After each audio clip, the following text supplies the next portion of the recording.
Hey there everybody, it's Mike DeLisio with another Dice Tower Daily Unboxing. Today we're going to be taking a look at Dominant Species Marine, coming to us from GMT Games, and the designer Chad Jensen, who sadly passed away quite recently. Dominant Species is one of the most well-regarded board games, modern board games I would say, of the last number of years. It is a worker placement game, action selection game, area control game. There's a lot going on with Dominant Species, but it is, again, one of the highly regarded modern board games in modern history. And this is a follow-up to it, all right? 2 to 4 players, 1 to 3 hours.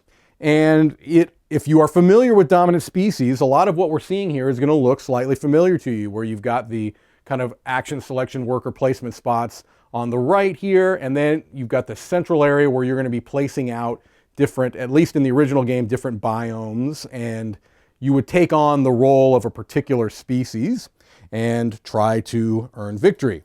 60-something million years ago, a great ice age has ended, with massive warming altering the globe. Another titanic struggle for supremacy has unwittingly commenced between the varying animal species. Dominant Species Marine is a game that abstractly recreates a small portion of ancient history, the ending of an onerous ice age, and what that entails for the living creatures trying to adapt to the slowly changing Earth. All right, well, that's a pretty striking cover there. Very evocative. It promises a lot of kind of underwater territorial battle. Here we go. Here's our rule book.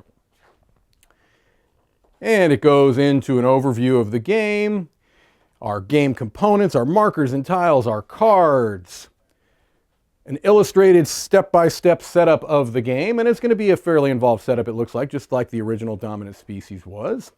All right, we've got different elements here, and we've got, they talk about the idea of dominance and matching elements, endangered and thriving. The different species. All right, the sequence of play. It's played in a series of turns in which a single animal takes one action. The order of play throughout the game is the reverse of the food chain, and it tells you what the food chain is there. Here we've got our action display, which is where you're going to actually choose what actions you're going to take in that round. And then it gives you your player options. You can choose one of two options. You can place one of your available pawns, either a basic pawn in your animal's color that you began the game with, or a white special pawn that you acquired throughout the game, into a single action space. Or you can retrieve all of your controlled pawns so that you can get them back for future turns. And it talks to you about how you place those pawns and taking the appropriate actions. And it says the end game is triggered via the asteroid card being played. You finish that round, you perform one final extinction event, and then you earn VPs according to a formula which they go over here. So the different things you can do are expressed in detail here. Obviously, you can retrieve your pawns. Then you've got abundance, autotrophs, depletion, adaptation, regression, speciation, wanderlust. Many of these might sound familiar to you. Tectonics, migration, competition, and of course, they're going into extreme detail, as they would. Evolution, domination. And then it goes into the cards. And I'm obviously not going into any detail on this because it's quite a involved game and it has a lot of different aspects to it, but I'm just trying to show off the basics of the game. Here we've got our sticker sheet for the different pawns. Looks like they come with 2 sets, so you have some spares here. Let's look at our different species that you can play as. You can play as the crustaceans. All right. You can play as the fishes. You can play as the reptiles. Actually, it looks like these are double-sided. I guess you can have starting, maybe suggested starting elements, and then you've got the cephalopods. All right. Going to have some tokens here. Going to have some tiles. These are small cardboard tokens that represent the elements. These are very similar to the original game, meaning perfectly functional. Kind of small, but they kind of have to be because it's a large board, and when you've got these out there on the board, they need to be able to fit. All right, so here's a coral reef. These are wanderlust tiles. All right, You can see also we have open ocean there, a couple of hydrothermal vents, got land, got a seagrass meadows, okay, seamount. We've got some sand plains here, some kelp also. Speaking of kelp, we have the kelp forest. And I don't think there's any new tiles there.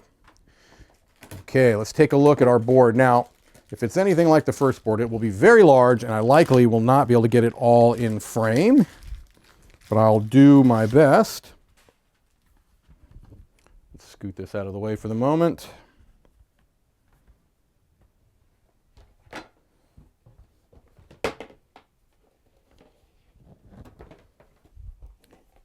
Yes, that's a large board, folks. All right, well, let's see here. How can I... All right, that's as zoomed out as I can get. So let's just kind of give you a bit of a panorama here. All right, so you can see here on the central portion where you're going to be laying out the tiles. Over there is the food chain and the food order. This is going to lay out the tile scoring. All right. And then over there on the right, let's just actually move this over so it's more in the center of the frame. This is where you're going to be placing your pawns to take the specific actions. All right. And then you keep your wanderlust tiles down here. You've got a victory point track all the way around the outside of the board. It's going to look, again, people that have played Dominant Species, much of this will look familiar to you. Okay. All right, let's get this massive board out of the way for a moment, and we could take a look at the wooden components here in the different player colors. These are big, thick, chunky wooden pieces, okay? They survived the fall. And then we've got a number of the different colored cubes. Those really, I don't think, need to come out of the bag. They're just colored cubes. They're perfectly functional. We've got two nice drawstring bags that have plenty of room for my hand to draw out of. And then a large deck of cards, which is going to inform much of the gameplay. So let's take a look at those and see kind of what the graphic design. And here's our asteroid card. Looks like this is going to kind of trigger that end game. We've got Metamorphosis, Semi-aquatic, Carbon Cycle. I'm just kind of showing off the art here. I'm not going into, a lot of detail on any of these cards. I just want to show off the art, kind of give you an idea of some of the things that might happen. Okay, these are trait cards. All right, well, I think that gives us a pretty good idea of what you're going to find inside the box of Dominant Species Marine, a game I know a lot of people are looking forward to. Thank you for watching another Dice Tower Daily Unboxing.